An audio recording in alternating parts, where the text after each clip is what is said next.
A very scary man. A very scary man with a very scary smile. He twists his head 1, twice, thrice, and then he pulls. The man's head stretches, but his skin stays the same. The man's smile widens, but his teeth vanish into the darkness. The man's body vanishes, but the victims still show up. A very scary man watches. A very scary man feeds. This is the very scary man, a monster that preys on humans. It is both a predator and a victim, because a very scary man is a fungal growth that mutated to feed on humans.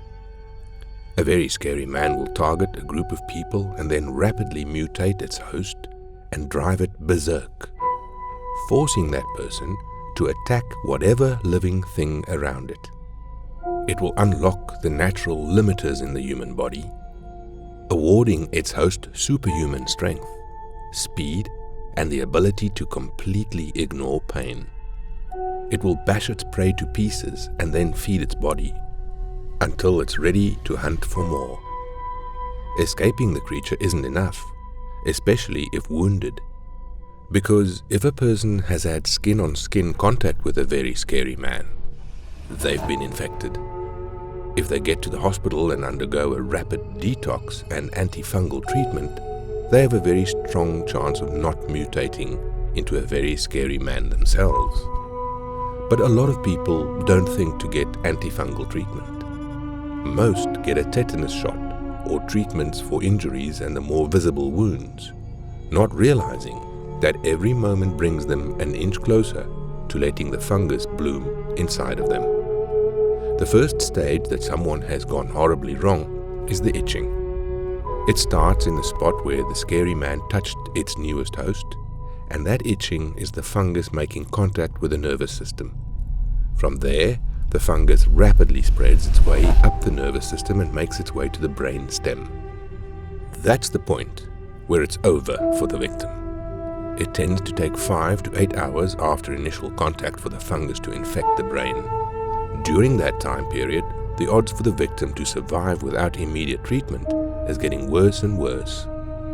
It doesn't help that the itching is followed by paranoid delusions as the fungus releases various hormones in the bloodstream, causing the person's biochemistry to flood out of control.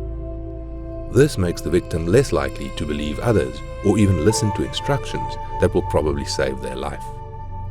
The last stage, as the brain is fully infected, is that the user will feel an otherworldly euphoria as the fungus forces the brain to release the chemicals that cause happiness in very high doses. This is to keep the host sedate and happy as the fungus takes over all motor functions. After that, the infection will start mutating the body because it's not really sentient and doesn't have a proper biological understanding of a human body. It will force the body to burn fat, to overbuild the muscle to the point that the skin can't contain the growths. The bones of the body also revert back to cartilage before rapidly elongating and then calcifying again. Lastly, the host goes blind and deaf, but in return gains a sense similar to a shark. The ability to sense electromagnetic waves. It both lets the scary man locate infected hosts and keep tracking them, even through the dark. As a result of the infection and the mutations, the body is forced through.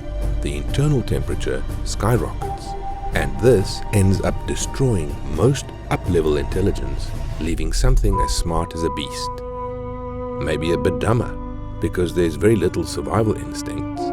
And as the host doesn't feel pain, there's nothing to deter it from constantly attacking whatever it can.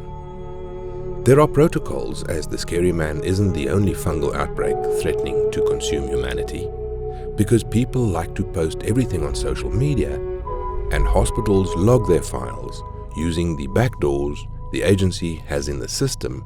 Things can be rapidly responded to. It also aids the agency in that most of the seers employed by the agency are on constant lookout for for various events, like this so often when people is infected. An agent is usually not far away to take care of the issue.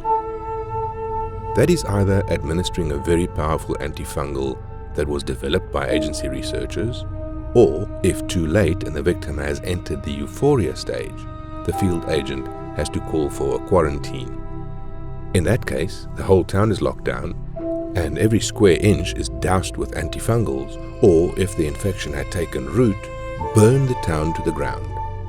Unfortunately, there's no real middle ground, because a very scary man is highly infectious and can survive the toughest conditions in order to infect another host. It'll even affect cats, dogs, and birds as well. Birds are a more worrying danger as they can fly until the infection takes too much root and spreads it in a new location. It's lucky the fungus can't really operate in biological organisms outside the basic staggered locomotion and potentially running. Flight is way too complicated for it to replicate. So yes, it's the call of the agent to judge how bad the situation is, and in worst case prepare to fully cleanse the town of the fungus. That also means hosts that treatment has failed to work on. Again, no middle ground.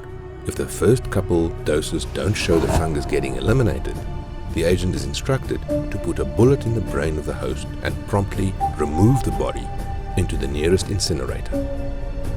Because the fungus can't animate a corpse and will rapidly die with host organisms to leach materials off it, the agent also has the authority to eliminate any person that tries to stop them from doing their duty. Yes, afterwards, when the agent has completed their full screening and detoxification, they are to be put on mandatory mental care leave.